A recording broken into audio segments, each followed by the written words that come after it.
Welcome to Novara Live on a very sweaty Monday evening. I'm Michael Walker. I'm joined by Ash Sarkar. Ash, how are you dealing with the heat? Oh, I'm boiling to death. I've got like a tiny hand fan, which I'm going to use every time the camera is not on me. And I've got a giant bottle of water. But still, I fear I may not survive. There are actually some quite serious wildfires in Greece at the moment, but we're not going to talk about climate change this evening. We should do very soon. We do have some very big stories to discuss, though. Later on the show, we're going to talk about Ukraine's incursion into Russia and the latest from Palestine. With a relatively peaceful weekend across the UK, it appears that the wave of far-right riots that have terrorised Britain are over. So, what ended them? Well, according to the BBC, Starmer learned from his time as Director of Public Prosecutions during the 2011 riots. So they say this. So Keir Starmer was the Chief Prosecutor of England and Wales during the last major outbreak of civil unrest in the UK in 2011, overseeing the prosecution of thousands of people involved in 5 days of rioting. Rapid and well-publicised action by the courts was key in bringing the unrest to an end, he said then, and this time ministers have emphasised strong policing and swift prosecutions to deter others joining the violence. How best to get that message across to the public has been a regular discussion at emergency Cobra meetings. Just as government scientists were front and centre in the pandemic, police chiefs and prosecutors have been wheeled out to land core messages with authority in this crisis. It's a very interesting sort of that comparison to the pandemic. Obviously, the government in that period of time decided that sometimes the best messenger wasn't the political leader, and they'd go and put out Chris Whitty or Patrick Vallance, sometimes to deliver the bad news. They're saying that in this case, if it looked like Labour were potentially taking a backseat, maybe it's because they preferred having the Director of Public Prosecutions or police officers as the messengers. That seems to be implied there. The BBC reports that Labour have avoided, intentionally avoided really discussing the root causes of the riots for fear that it could be misinterpreted as them justifying them. The Home Secretary last night also stuck with a strictly law and order message. We need to restore respect for our police, is the line from Yvette Cooper in a comment piece for The Telegraph. She says criminals have paid the price for their rioting, but there is still much work to be done in rebuilding our communities, and also added this, as well as punishing those responsible for the last fortnight's violent disorder. We must take action to restore respect for the police and respect for the law. That is why we plan to put thousands more neighbourhood police officers and police community support officers back onto our streets, reversing the collapse in community policing in the last 14 years and rebuilding the relationship between local communities and their police forces. She went on to say this: we will work with the police rather than just blaming them from afar to tackle problems and raise standards. And we won't engage in the kind of shameful behaviour we have seen from senior politicians and pundits, or some senior politicians and pundits, who sought to undermine the legitimacy and authority of the police just at the time they needed our full backing to restore order to the street. So the reference to politicians and pundits is aimed at those who accused the police of two-tier policing, which was most prominently the Reform Party and Nigel Farage, although there were some Conservatives who did get in on that as well. Ash, I mean, you can see why Keir Starmer is sort of leaning into the law and order message. And it does seem, fingers crossed, touch wood, that the far-right riots have come to an end. What do you make of that focus? Well, look, I think it's undeniable that swift prosecution and sentencing will have had an effect as a deterrent, because one of the reasons why these riots were so effective is that, yes, you had this very, very organized far right. They were riding high on the success of the Tommy Robinson protest demonstration, which had immediately preceded those awful Southport stabbings. But ultimately, they kicked off in local communities because they could tap into something. Now, I think that something was a combination of anti-asylum sentiment, racism, but also just a sort of opportunism of like, yeah, like I don't really have much respect for the place where I live because it doesn't seem to be a reflection of a society which values me. So I'm going to take the opportunity to stick the boot in and get involved in some opportunistic violence. I think that's where a deterrent effect matters, because how much really do you want to, smash up that Greg's, or even smash up that row of houses where you think Asians might live? You have to be pretty ideologically committed to be all right with getting or potentially even 3 years in prison for it. So I do think there was a deterrent effect. I know that other people on the left might not agree with me so much, but I think that had an effect. The problem with only treating this as a criminality issue, a public order issue, is that you're not dealing with, I think, some of those underlying root causes, which are inherently political.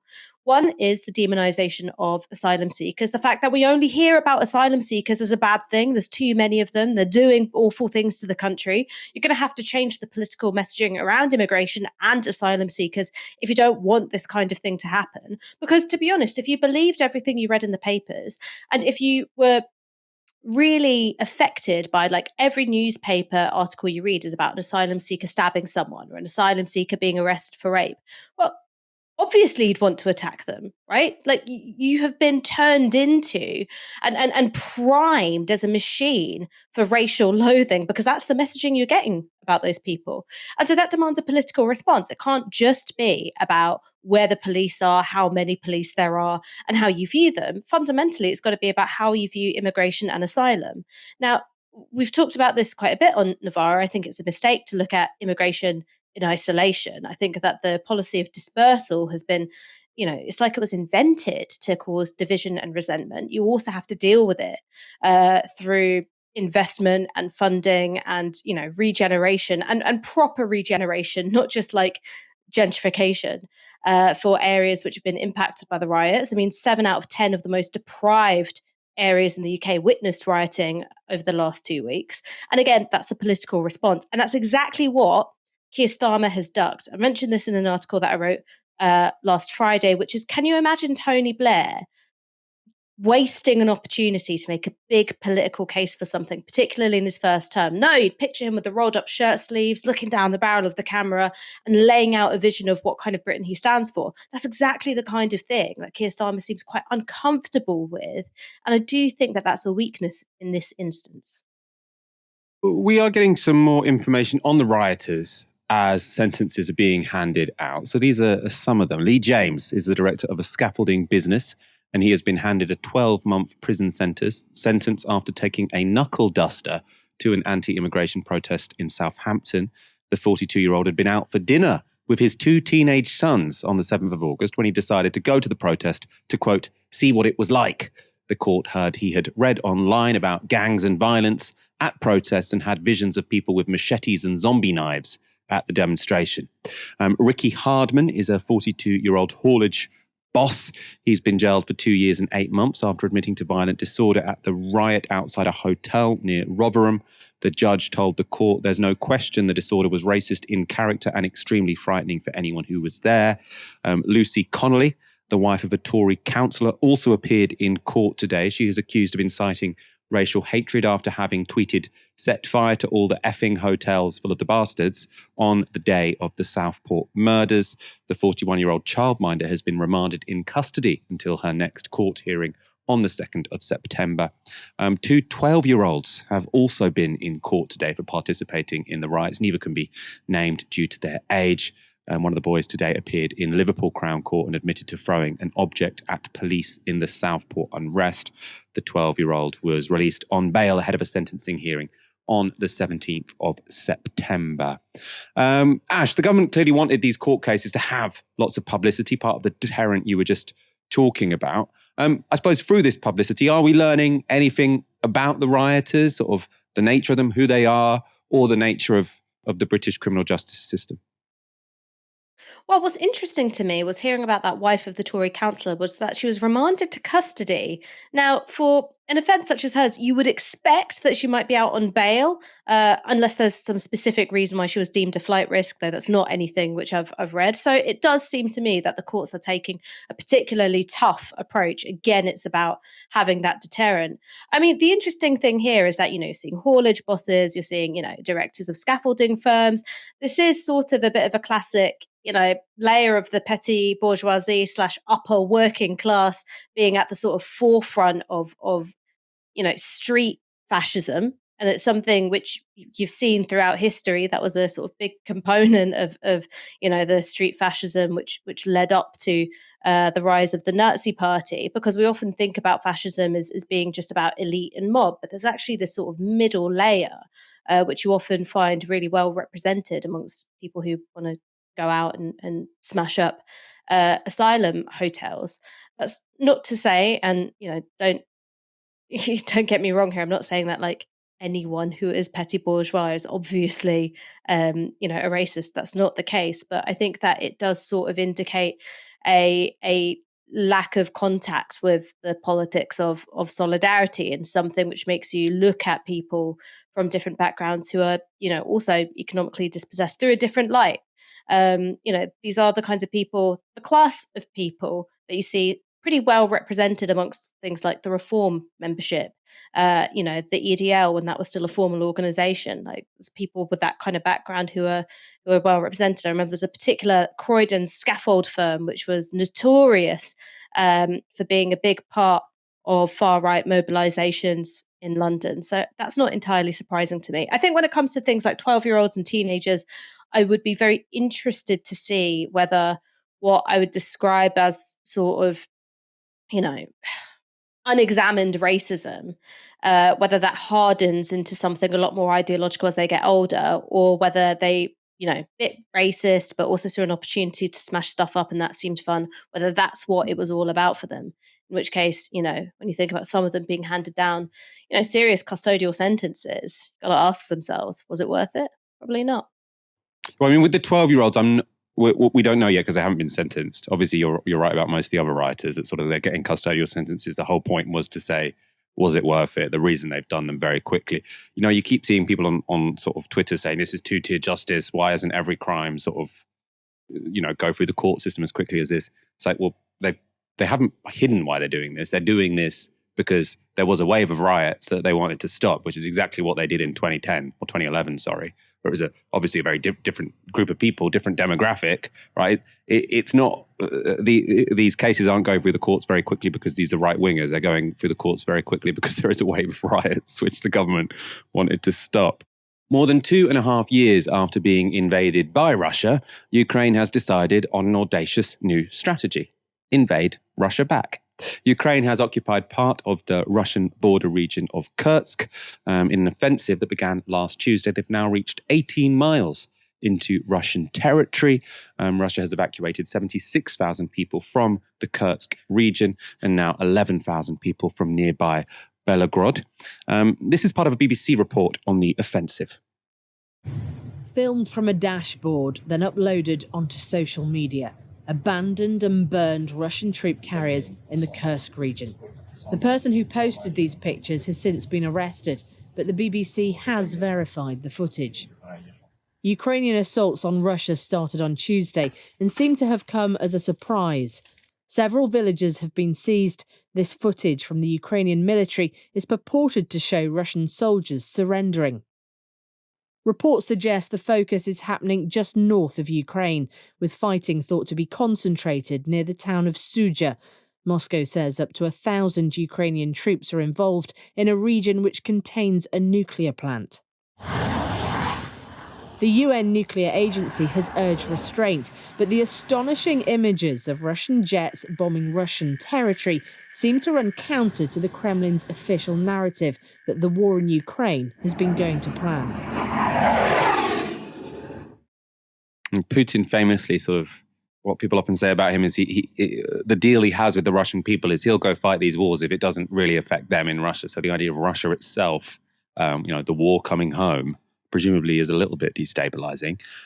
Yesterday, Volodymyr Zelensky commented for the first time on that incursion into Russia. Today, I received several reports from Commander-in-Chief Syrskyi regarding the front lines and our actions to push the war onto the aggressor's territory. I am grateful to every unit of the defense forces, ensuring that Ukraine is proving that it can indeed restore justice and ensure the necessary pressure on the aggressor. Vladimir Putin has also spoken publicly on the incursion. This is what he said today. Очевидным становится, что теперь ясно, что почему киевский режим отказывался от наших предложений вернуться к мирному плану урегулирования, так же, как и к предложениям заинтересованных и нейтральных посредников. Судя по всему, противник при помощи своих западных хозяев, он выполняет их волю, и руками украинцев Запад с нами воюет. Так вот, судя по всему, противник стремится к улучшению своих переговорных позиций в будущем. Но о каких переговорах вообще может идти речь с людьми, которые без разбора наносят удары по мирным людям, по гражданской инфраструктуре, либо пытаются создать угрозы для объектов ядерной энергетики? That was Putin saying Ukraine's incursion was intended to increase their bargaining power in negotiations, but also saying the incursion proves that Ukraine aren't worthy negotiating partners. You can't win with that guy, right? So saying this is proof that you can't possibly negotiate with them because they've now invaded us. Well, you kind of did it first. I'm joined now by Taras Vadirko, a lecturer at the University of Glasgow, focused on war, media, and oligarchy in Ukraine. Thank you so much for joining us. Taras, what's your understanding of why Ukraine have made this move now? Well, hello, Michael. And frankly, I do not have a very good picture. I mean, I have to preface, you call it an audacious new strategy, but it's far from clear what kind of strategy lies behind this. We do not have any statements from the Ukrainian authorities on the goals of this incursion. And as a result, we can only judge by the kinds of effects that this incursion has provoked and will have provoked after a certain period of time. Therefore, I think there's potentially a layered set of war aims ranging from improving the morale of Ukrainian troops elsewhere on the front line, right, giving them something to cheer for, to improving the political and media situation of General Sersky and the chief of command, who have been suffering for the past 7-8 months from basically a vicious cycle of bad news with Russian advances in Donetsk region and elsewhere, to potentially trying to exploit a weakness in Russian defense and seeing how far they could get with it, right? All the way to securing a foothold within Russia and using that to indeed, as you said, improve their negotiating power. So in eventual negotiations. And I have to say that it is interesting to hear Putin talk about Ukraine's Western masters. Ukraine is has partly launched this. Needless to say, as a result of Russian aggression and Russia regularly escalating the war by, for example, recently having an incursion in the northern bits of the Kharkiv region. But had Ukraine received the kind of support that it had needed at the time of its counteroffensive in the south and in the east, and after that, through the winter, Ukraine would have been in a much better situation in the east, and it wouldn't have needed to exploit these kinds of asymmetric approaches to warfare, trying to impose initiative on Russia. And I mean, it seems, I get the morale point. I mean, it seems like a massive win to sort of say, look, the fight isn't just happening on our territory now. We can also bring the war to you. But I would imagine that to defend sort of part of Russia, I mean, I suppose I'm not a military expert, but I would imagine that would take a lot of Ukrainian resources to sort of defend that for a long period of time if you want to get all the way to negotiations.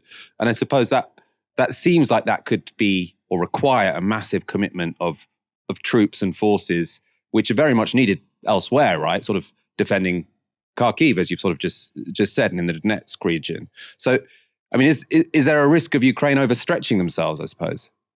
I think there is the risk of that. And there's also signs that the Ukrainian command and commanders at all levels understand that risk, right? So the operation seems to have been meticulously planned, even though a strict regime of operational silence has been maintained, and reports suggest that the troops who were redeployed to Kursk region for the incursion, Ukrainian troops, had no idea that they would be used in that operation.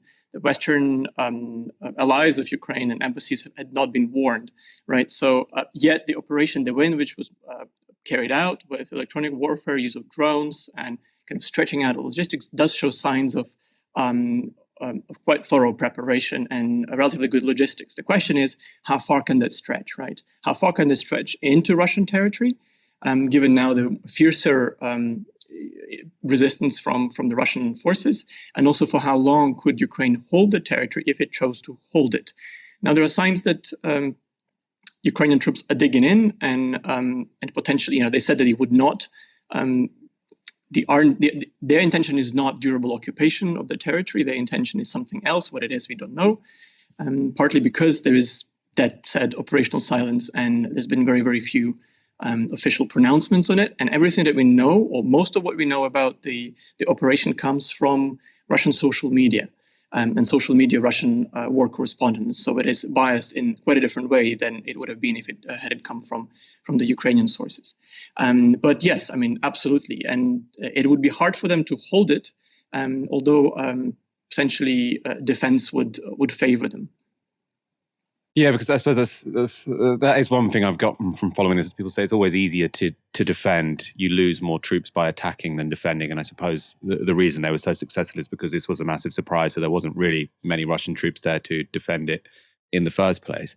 I suppose, the idea, the vision of this could dramatically change if it turns out that sort of after transferring some of its troops to this region within Russia, Ukraine sort of loses a much more important part of Ukraine. Is that possible? Obviously they fought through these kind of things, but is that a fear people are having? I think so. For quite a while now, Russians, ever since taking Avdiivka, have been making a steady advance towards Pokrovsk, and then now they are within 16 kilometer range of the city, if not closer. And that would be a significant, taking that city would be a significant advancement in the Donetsk region towards the stated sort of strategic goal of Russia to take or retake, as they call, right, the Donetsk region as a whole. Now, they're quite far from that, but Ukrainian troops had been on the back foot for months there now. And some of the troops who have been deployed in Kursk region have been redeployed from those areas where Ukraine has suffered the most, right? A town called New York, Toretsk, and from the Pokrovsk direction, if I understand it correctly from what I see. Now, this also happens, you have to understand, this happens at a time when Ukraine is preparing to put, to field a number of new brigades from new recruits after quite a fierce campaign of mobilizing new recruits over the winter and spring and the summer, right? So it is not happening in a context where troops taken from one place would mean a dearth of troops in another place. But the troops who have been redeployed on a short notice. They are tired, and they are some of the more experienced ones, right? So it might be that that will have an effect on the situation elsewhere. There's one thing, and this relates to sort of the morale point you're talking about. One thing this, I suppose, clearly does is give Putin a bit of a black eye. I don't think many people saw this coming. It is a surprise. It's clearly sort of shows some vulnerability on the part of the Russians that Ukraine can take a piece of their territory. Obviously, the flip side of that is that he might feel he has a sort of political necessity to react to save face, potentially also among the Russian people. Is there a concern that, Putin's going to say, well, because they've taken this land, I'm now going to, send more missiles towards Kyiv or sort of do some nuclear saber rattling again? What's your read on that? I think there's been acknowledged by the Ukrainian authorities already that there would be more attacks of this kind. Now, we don't know why this incursion is happening at this particular moment. We do not know why Russia has not immediately retaliated with a certain number of rockets. It might be that their stockpile of them is diminished. So I would imagine that the planning of this operation would take place with all of that taken into account, right? What is clear, however, is that this is a form of escalation that responds to previous kinds of escalations from Russia, and it has seen a response from Russia, right? So there was a fire on the Zaporizhzhia nuclear power plant occupied by the Russian troops. That fire was started and extinguished and blamed on the Ukrainian strike drone, which I could reasonably expect that to be Russian propaganda.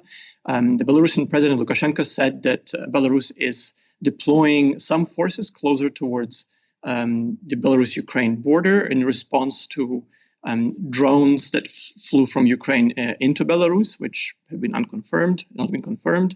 So that in itself may be part of Russian attempts to demonstrate potential effects, right, and exploiting potential other vulnerabilities of Ukraine, again in a somewhat asymmetrical way, right? Not necessarily using the nuclear option or with nuclear saber rattling. I mean, the problem with nuclear saber rattling is that it should never escalate to the point of using nuclear weapons, yet it has to remain credible.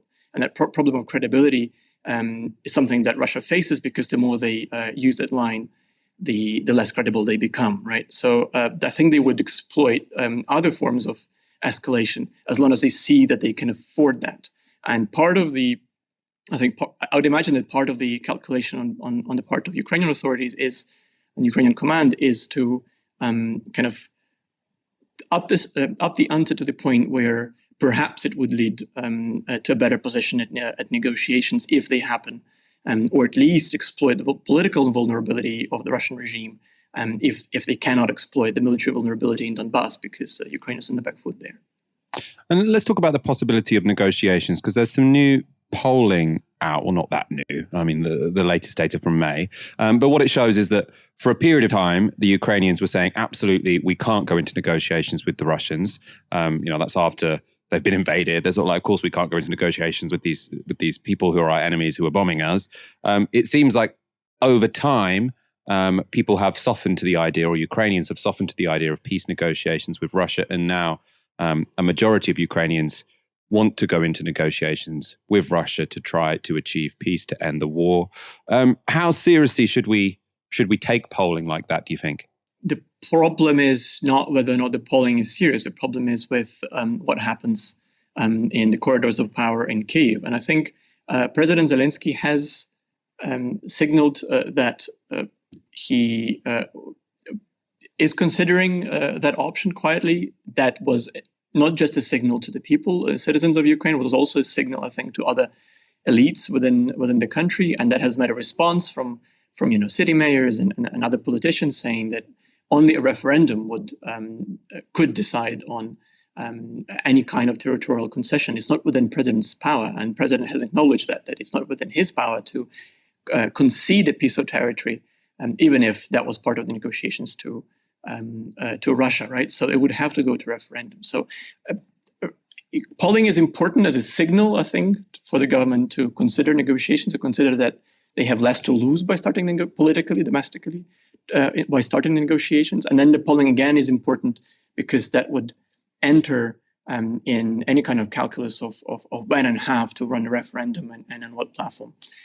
So it's kind of beginning. It's important at the beginning, as it were, and at the end of the process. And what happens in the middle is all quite a complicated political game of two countries. We shouldn't just look at Ukraine when we talk about negotiations. I mean, it's absolutely part of Russian intra-elite struggles as well, I think.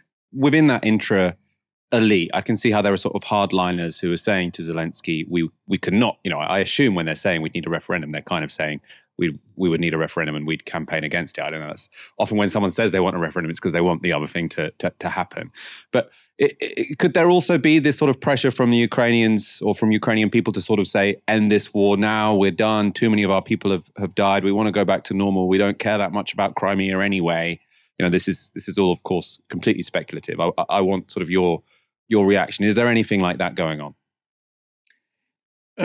Well, plenty of it is going on. I mean, in kitchen table conversations, as it were, right? I do not see it as being part of negotiations among open public discussions among Ukrainian elites.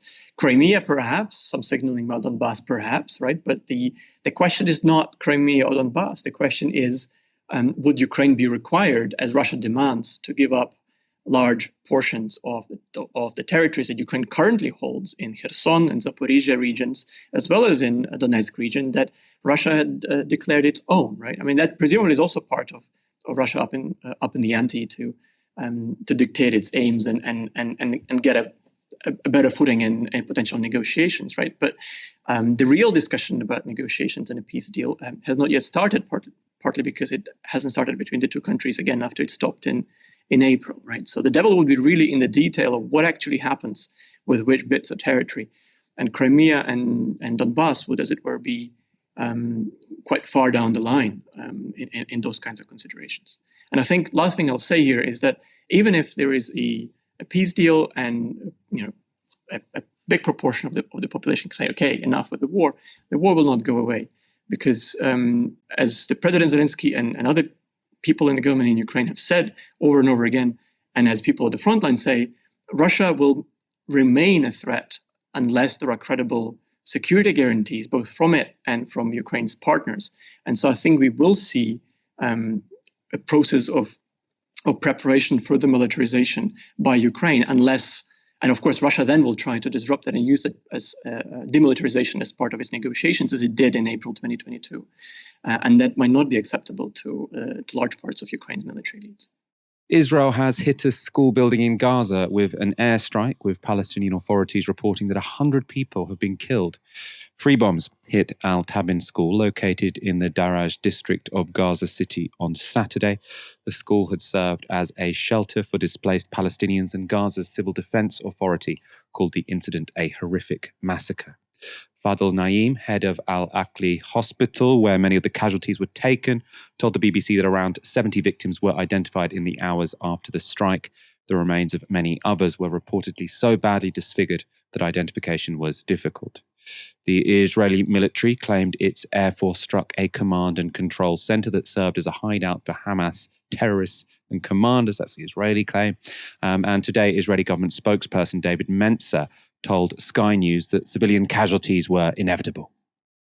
We'll always try and keep hostages, to keep all civilians out of harm's way. That's a key part of our strategy. But the way that Hamas and Islamic Jihad fight us, they make it inevitable that there are civilian casualties. No matter how hard we try, they make it inevitable. Look, the only battle, the only front of this war which we are losing on, it's not the military front. We're beating Hamas, we're destroying them, we're shattering their battalions. It's the PR battle. We recognize that. And this is precisely what Hamas is after. This is their strategy. They can't beat us on the battlefield, but they think that they can beat us in PR terms. It is Hamas that is responsible for any civilian casualties in Gaza. They're not that upset that there are civilian casualties. They wish there were 10 times more, because it's a key part of their strategy. We know that, but we're going after the terrorists. We're not going to stop until this genocidal organization is taken away from the leadership of Gaza, to give Gazans a better future and us a better future living in peace here. It's so psychopathic. Like, they make us do it. We don't want to kill them. We really don't want to kill them, but they make us kill them. They make us kill them because the Palestinians want to die, because that's good for PR.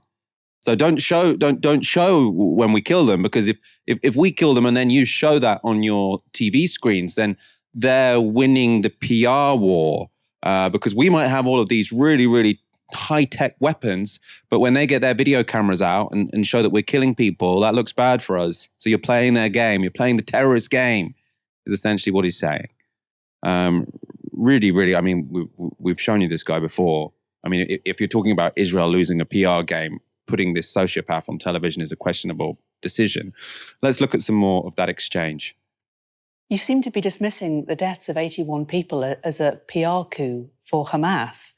These are mothers, children, these are families, many of whom have been displaced from other parts of Gaza, who wouldn't have anywhere else to go, who very probably had very little choice about where they were able to get shelter, whether or not Hamas were using the same building. So, Jane, firstly, that's quite offensive to say that. My point to you is that we released the photographs of 19 terrorists with blood on their hands, their names, their crimes, the organization, and we targeted them and we defeated them. We used extremely precise intelligence. Our footage, and we've released this footage, shows very clearly there were no civilians in the area at the time of the blast. Look, we have to wake up. That's not what Save the Children say, though. Right. And they are also there on the ground. We need to have our eyes open on this. This is a PR battle which we're facing as well. You know, Hamas wants these images to be shown in the Western media.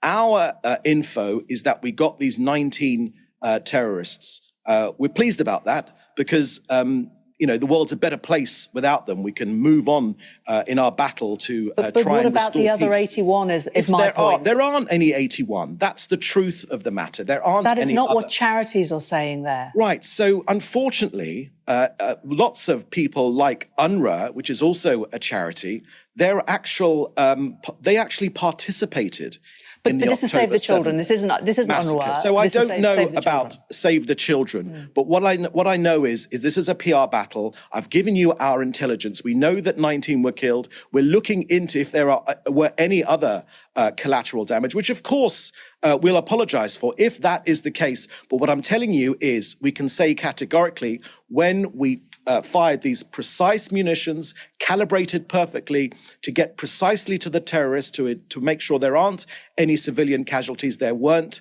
any other civilians in the area. So any other ideas which might come afterwards, it's incumbent on world media to be critical, to look at these issues with a critical eye, because Hamas have a history of lying. You know who else has a history of lying? Israel. Right? And Israel's prime minister, this idea, you've got to look at everything with a critical lens. These are the same people who said they burnt babies. And then if anyone questioned whether or not Hamas burnt babies, which was a complete lie, basically implied they were anti-Semitic. Right? It says, you've got to look at it in a critical lens, unless we're talking about what they've done, and then you're anti-Semitic if you look at it with a critical lens. Ash, what do you think of this guy sort of phrasing this as sort of, this is a PR battle? Because if every charity in the world, every children's charity in the world is lined up against you, it's not just that you're losing a PR battle, you're losing a moral battle, right? You're in the wrong. Well, look, the first thing to say is, how do you know when an Israeli government spokesperson is lying? The simple answer is that their lips are moving. This is an entire political class which, when it is contesting space within English language media, has one mission and one mission only.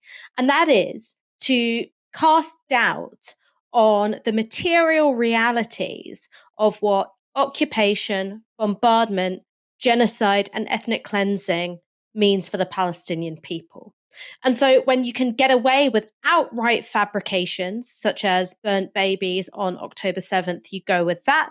The rest of the time, it's all about trying to inject a seed of doubt, a sort of, an aura that makes all information untrustworthy, because ultimately that benefits the status quo, which is a genocide and a wider project of ethnic cleansing, which is being carried out by the Israeli state. So I think that's what it's about first and foremost. So when he talks about it as a PR battle, that's not because he's failed to see the moral dimensions of what's going on. No, I imagine he understands the moral dimensions quite well. He happens to think that the project of Israeli Zionism is it takes priority over whatever that might mean for the Palestinians. And I understand how very politically motivated people can come to completely immoral positions. I understand that.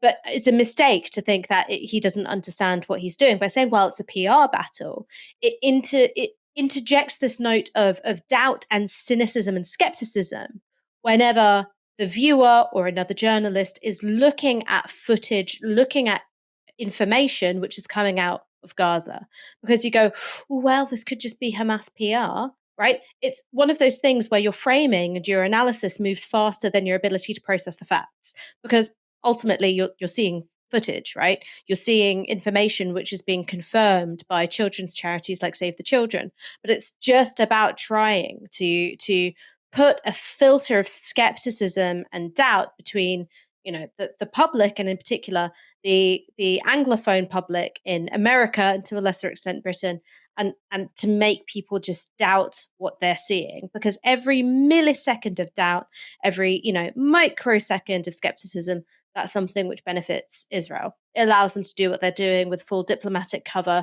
of Western nations, and aided and abetted by vast sums of military aid by the United States. So that's my take on what's going on. He knows that it's not really a PR war. It's a real war, right? It's a genocidal war in which children and civilians are being massacred on an absolutely unimaginable scale. But by saying, oh, well, it's all PR, I think it also is something which taps into a sort of, I don't know, almost like a dissociative impulse that people have when they're, watching news, watching current affairs, looking at things in the newspapers, and they go, well, all information's untrustworthy. Everything's PR, isn't it?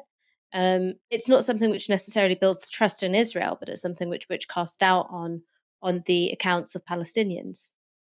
Yeah, you're right. I mean, it explicitly invites cynicism, doesn't it? When you think of PR, what do you think? You think cynical. And so sort of I don't think anyone, sees that guy on television and finds him particularly persuasive or likable, but maybe you think, well, he's a PR guy. That it's all PR, it's all a game. That's kind of the message that's being given there. Let's talk about some of the regional developments. The airstrike on that school came amid escalating tensions and fears that Israel's onslaught on Gaza will provoke a wider conflict. Hezbollah launched drone strikes against northern Israel last week in response to the assassination of one of its commanders, Ali Jamal al-Din Jawad, by Israel. Israel killed 2 people in the south of Lebanon in a drone strike on Sunday and on Monday. Hezbollah launched 30 rockets at northern Israel. The US says it is strengthening its forces in the Middle East. This all follows Israel's assassination of Hamas's political leader Ismail Haniyeh in Tehran. After that, Iran warned that the attack would not go unpunished. An attack by Iran and Hezbollah does seem increasingly inevitable at some point. The governments of the UK, France, and Germany have intervened with a statement that has a curious omission. See if you can spot the missing word. The leaders salute other countries on their work towards a ceasefire before saying this. We agree that there can be no further delay. We have been working with all parties to prevent escalation and will spare no effort to reduce tensions and find a path to stability. The fighting must end now, and all hostages still detained by Hamas must be released. The people of Gaza need urgent and unfettered delivery and distribution of aid. We are deeply concerned by the heightened tensions in the regions and united in our commitment to de-escalation and regional stability. In this context, and in particular, we call on Iran and its allies to refrain from attacks that would further escalate regional tensions and jeopardize the opportunity to agree a ceasefire and the release of hostages. They will bear responsibility for actions that jeopardize this opportunity for peace and stability. No country or nation stands to gain from a further escalation in the Middle East. So did you spot the missing word? When they're talking about the risks of this developing into a wider regional war, you heard about Hamas, you heard about Iran and their allies. You didn't hear about Israel, right? If you just read this without context, you think that Hamas are at war with Iran, right? Because they haven't mentioned the key player, right? The player that is assassinating other people's leaders in their country and is clearly, really, really looking for a broader war. And you blame everyone else. You don't even mention them. Ash, people sort of complain a lot that when people talk about the Israel-Palestine conflict, Israel often gets sort of used in the passive voice. Palestinian killed after Israel used drone or something like that. It's never Israel killed Palestinian. Here, it's just Israel doesn't even exist, right? There's a danger of a wider war. It's going to be kind of near this. I don't know what that country that begins with an I. Well, I don't know. Probably not involved. I mean, it's a little bit like that Sky Sports meme. There's danger of a regional war, Chris Camera, but from who? And it's like, I don't know, Jeff. I don't know. Danger of a regional war? I don't know. I mean, it's astonishing, and I think that I think that people can see through it, right? Because even though, I would say people aren't necessarily massively politicized all the time. We have a very politicized audience, and I'm very grateful for them. But most people aren't. But I think the average person reading it would take a scan and they go, "Yeah, but like Israel is involved, aren't they? Right? Like they are bombarding Gaza, aren't they? Right?" And that would be someone who wouldn't even consider themselves to be especially pro-Palestinian or especially informed. They could see from space that there is a big Israel-shaped void within that statement. And I think that goes straight to the heart of what's so dysfunctional about Western foreign policy in this area, because the West, and in particular America, has made the calculation that Israel is a net benefit to its interests in the Middle East. All right, that's the reason why America gives as much military support to Israel as it does. It considers, Israel to be an outpost of Western interests. But when the government of Israel is no longer interested in any way playing nice, right? So it's not just about ethnic cleansing of the Palestinians, which Western nations had decided they could live with, as long as it was done, slowly enough and, with enough sad faces all around. Ultimately, they could live with it. But when you've got, a completely unhinged political culture in Israel, one which is one which is becoming even further radicalized from year to year, generation to generation, going, hey, what we really want, it's a massive war with Iran. The West has backed itself into a position where it can't exert any leverage anymore. It's unwilling to exert any leverage. And I think that was the great innovation of Netanyahu, and I think that's why Netanyahu has been such a powerful force within Israeli politics for so long. I think he learned how to play the reverse Uno on America, Britain, and other Western nations, which is to go, no, actually, you've given us a carte blanche, and you can't give us a carte blanche on the ethnic cleansing and say that we can't do whatever the fuck else we want. We're just going to do it. We're just going to do it because you want this Western outpost more than you want regional stability. And time after time, he's called America's and Europe's bluff on it. And I don't see why this would be any different. That is his go-to tactic when it comes to, stretching and moving back those red lines that Joe Biden liked to talk about so much. And that's how you end up with such an absurd statement, Michael, is because Netanyahu played the reverse Uno, and the West is unwilling to use what leverage it has. Yeah, I mean, it doesn't seem like there was a very depressing video of Kamala Harris. I think it was late last week, sort of saying, we really need too many people are dying. And they were like, well, would you stop selling arms to Israel? Would you stop sending them loads of money? Would you stop giving them loads of diplomatic cover? She's like, Israel has a right to defend itself, but too many people are dying. Like completely banal, right? I don't think American policy is going to change if she is elected president. Actually, I know we've had Mehdi Hassan on, someone who I respect, who, to be fair to him, probably has followed the American presidential race more closely than I have. But he was sort of saying, her emotional engagement with the conflict suggests there could be some change. I'm not convinced. I would bet on continuity, I think. Identity politics has gone too far. Now, don't worry. I'm not going to launch into a diatribe against immigrants or trans people. This isn't GB News. But one minority group is genuinely taking the piss. Supporters of fox hunting. The chair of Hunting Kind, that's a pro-fox hunting group, has said UK hunters should be a protected minority. The chair of Hunting Kind is called Ed Swales. He said this to the Field Sports Channel podcast. The attack on hunting and the anti-hunting lobby, let's say by the animal rights extremist movement, has effectively been a person-on-person conflict using the excuse of animal welfare. It's nothing to do with animal welfare, it's just people against people. And therefore, the work we've been doing is in the legal space under the Equality Act 2010, and no work has been done to protect hunting or the minority group of people that partake in it, like us, since that act has been created. There was some work done before in 2007 by the Countryside Alliance. That law has now changed. It's now 2010 Equality Act.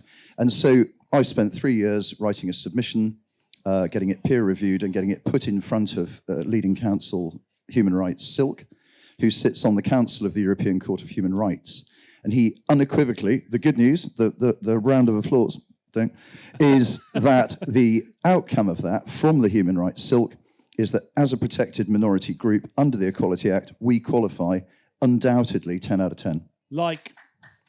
Thank you. Yeah, we'll take the applause. I think it's... Good man.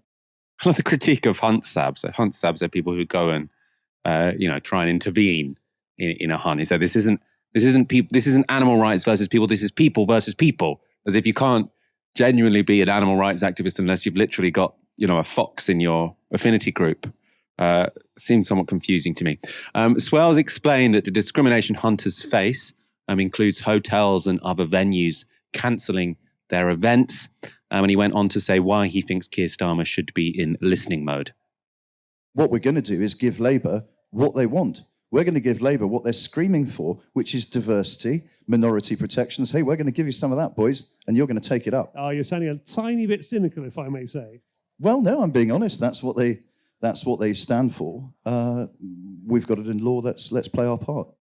It was makes my skin crawl a little bit, that fella. The hunting community is down this road. Before, in 2003, they set up a free church of country sports to try and get status as a protected minority. And they tried again for the 2021 census. In response to this latest attempt to gain protected status, BBC presenter Chris Packham asked his followers on X, formerly Twitter, "What should we call them? I'll go first. Barbaric savages." Swales told The Telegraph that the comments were yet another example of the discrimination and prejudice that our community has experienced for decades. To come from a high-profile media personality shows just how far in the wrong direction this toxic and prejudiced anti-hunting rhetoric has travelled. We do not and should not be expected to accept it.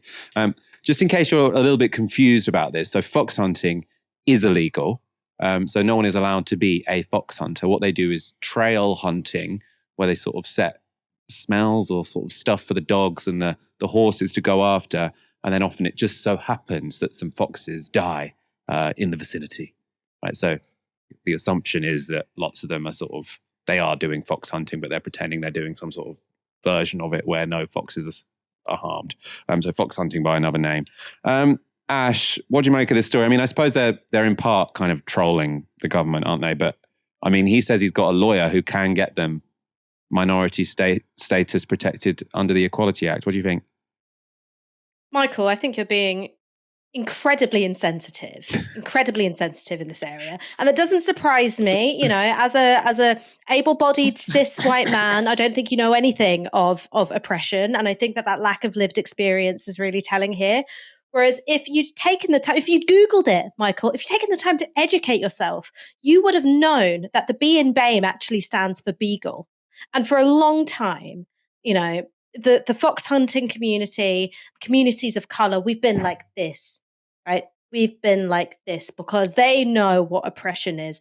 Oppression is being unable to get on your massive fucking horse in your, ridiculous 18th century getup and torture some foxes to death. That's real oppression. And when Martin Luther King said he had a dream of, little black girls and little white girls holding hands and playing, what often gets left out of the speech is that part of his dream of a multiracial utopia was one where poshos can get their jollies by tormenting small countryside animals. And I think that your failure to understand and comprehend that part of anti-racist history is just, quite frankly, embarrassing. Embarrassing. I feel shamed and upset, but also, Ash, grateful to you because it's really important. I feel like you haven't called me out, you've called me in. And I am really ready to get on board in this struggle with you. And with that creepy gentleman from the Hunting Alliance or whatever they're called, Hunting Kind. I think we'll make a great trio. Thank you, Ash, for joining me this evening. We've covered a lot. We have covered an awful lot of ground, just like the fox hunters want to do on horseback. So think about that. Everything comes back to fox hunting. Thank you everyone for watching this evening. We'll be back from 6 tomorrow. For now, you've been watching Novara Media. Good night.